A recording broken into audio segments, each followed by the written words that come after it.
Good morning. It's Friday, the 31st of May, 2024. Sun is shining. It's a bank holiday weekend in Ireland. At Oaks Day, we have Group 1 action at Epsom. We have the Coronation Cup at 3:10, and then we have the Betfred Oaks at 4:30. Going is currently given as good to soft.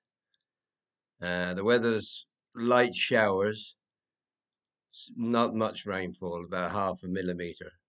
So that shouldn't change too much. Here's how they bet in the Coronation Cup. With the favourite, been a little bit weak, Emily Upjohn. Then we have Luxembourg. That's around 4-1, and they're going 13-8, Emily Upjohn. The French raider then is that they can't make her mind up on her. 3-1, 11-4. That's general across there. I don't know. They haven't got these in order for some reason today. Time Lock is 12-1, and then Hamish, who's top ranked by my rankings, is 15-2. He does have a bit to find though on official ratings, but he's in mighty form.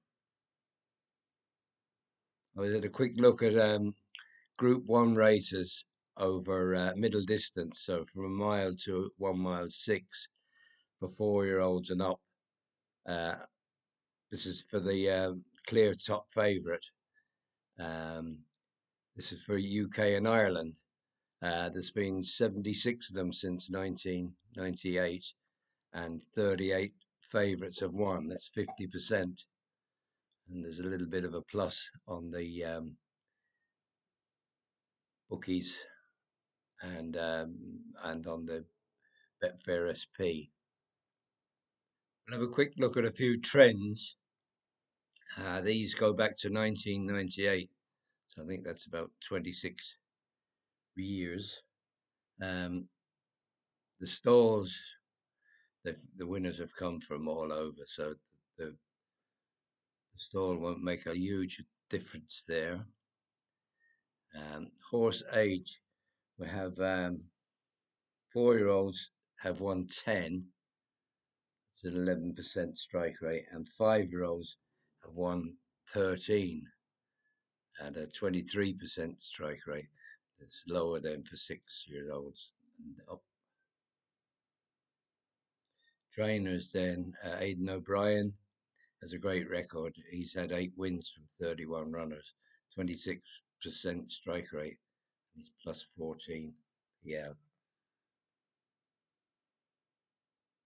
The last run track, this will be in the UK or Ireland. We have 5 won at Ascot, or ran at Ascot last time out. 6 ran at the Curragh, and 7 ran at Newmarket on the Rowley. I was saying earlier that favourites have a good record in these type of races, and in this particular race, from 27 favourites, 12 have won. That's 44% strike rate. Look at the favourite first, Emily Upjohn. She's a 5-year-old mare. We were saying 5-year-olds have a good strike rate in this race. She actually won this last year. She won it after a 230-day break. She was second then in another Group 1 at Sandown, the 8th of July. That was in the Coral Eclipse. And the last run then was in the King George. That was in July. She was off then until March, when she ran at Maidan. And it was quite a good run, really.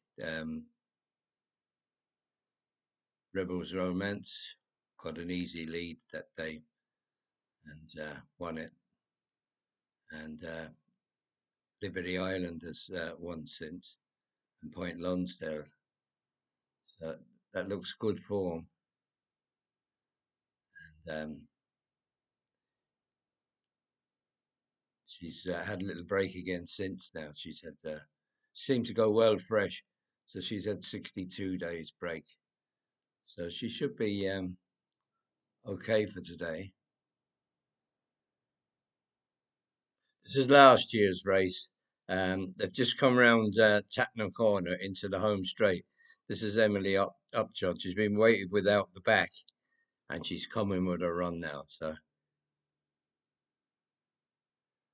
Point Lonsdale serves up the challenge to Hurricane Lane. Here comes Westover in third place. Tunes looks a little bit flat-footed, and Emily Upjohn beginning a charge down the outside, a dangerous looking charge, and Emily Upjohn has quickened up superbly to lead inside the two, and she's away from Westover. Then Point Lonsdale, Hurricane Lane and Tunes, and racing down towards the final furlong is Emily Upjohn, so unlucky in the Oaks 12 months ago, stumbled at the start, making absolutely no mistake this time in the Derby Coronation Cup. Another Group 1 for Frankie Dettori. Beats off Westover in second.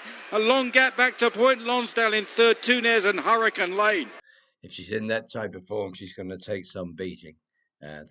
Good to soft won't be any problem to her, and if it dries up a bit, good will be spot on. Hamish probably wants a bit of rain. He loves a bit of soft or good to soft. If they do get enough rain, he could go well. He's in great form. We were saying Aidan O'Brien has a great record in this race, so you can't ignore any of his ones. Luxembourg has decent old form. He's won his last win was at the Curragh over 10.5 furlongs. Beat Bay Bridge. And that was in the Tattersall's Gold Cup. That was a Group 1. And he won at Leopardstown. He won the Irish Champion Stakes. He stays a mile and a half, though. That might be a problem. Poor run last time out, though. He was in the Dubai turf. So he's got to bounce back from that, which is not impossible, of course. Don't know too much about Feed the Flame, this French one. It's a 4-year-old colt. But the trainer doesn't send too many over. And he hasn't sent any over for a few years now. So he must think he has a chance here. Let's see where that wins come up. Oh, yeah, his last win now was in July 2023. That was in the Grand Prix de Paris, Group 1, over 12 furlongs. That was on soft ground. Most of his runs seem to be on soft. He's got one on good there now. The Arc de Triomphe, he was 8th in that, behind Ace Impact. He's had a couple of runs this season. His last run he was in April in the Prix Gannet. Finished 3rd of 9.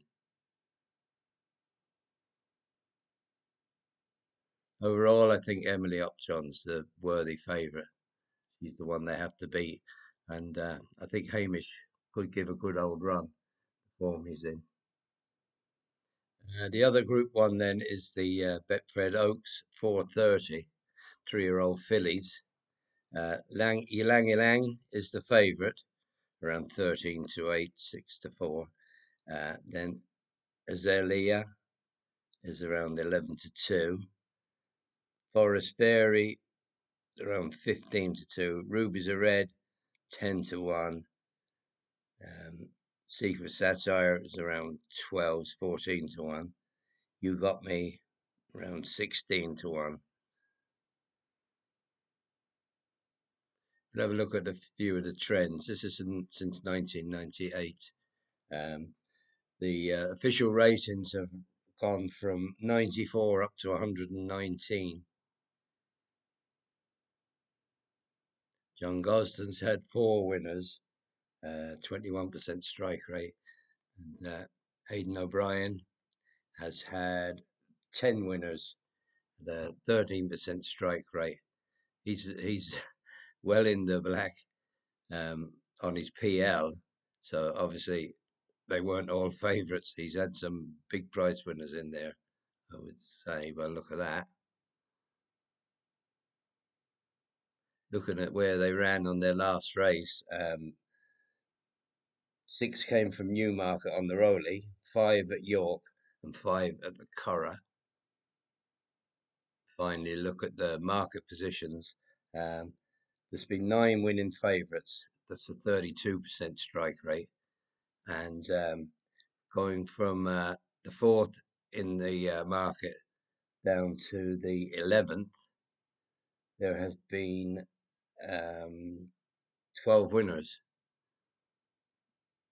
and a PL of plus 64 for the 11th in the betting. So there can be outsiders.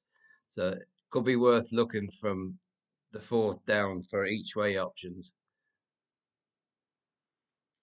Yang Lang is favourite. She has the best form based on her run in the 1,000 guineas, and she should improve for the step up trip. So she probably deserves to be the favourite.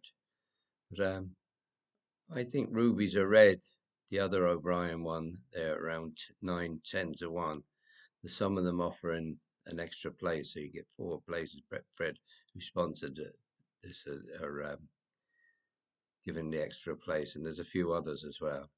I think this is Bet 365. They're hiding there. This is the Oaks trial at Lingfield. You Got to Me is out in front. She's led them a merry dance from the start. And Rubies Are Red is way back here.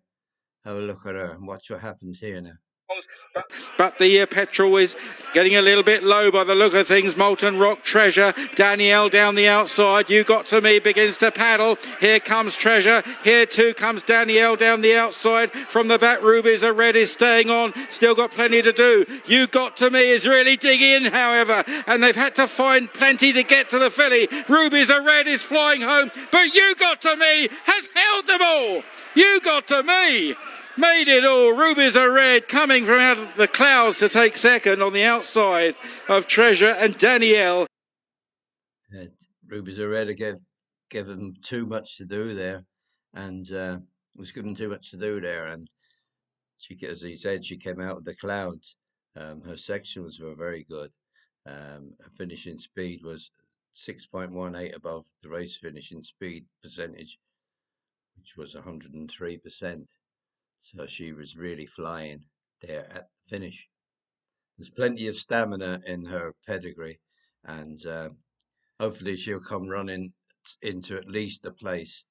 And you never know, she could cause an upset.